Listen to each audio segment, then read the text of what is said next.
সাকাইবাড়ি school মাঠে ৫৬ ধর্মনগর মণ্ডল যুব মোর্চার উদ্যোগে নমো যুবা চৌপাল ৪০০ পে চর্চা শীর্ষক অনুষ্ঠান অনুষ্ঠিত হয়।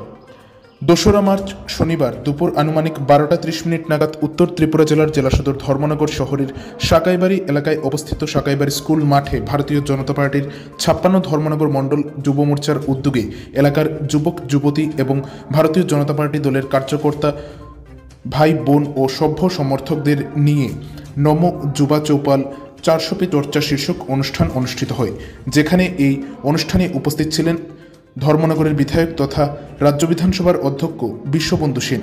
এছাড়াও এই অনুষ্ঠানে উপস্থিত ছিলেন ভারতীয় জনতা যুব মোর্চার ধর্মনগর মণ্ডলের মণ্ডল সভাপতি রাহুল কিশোর রয় সহ ভারতীয় জনতা পার্টির অন্যান্য কার্যকর্তারা। এই বৈঠকে যুব সমাজের গুরুত্ব ও দায়িত্ব সম্পর্কে বিস্তারিতভাবে আলোচনা করেন রাজ্য বিধানসভার অধ্যক্ষ বিশ্ববন্ধু সেন।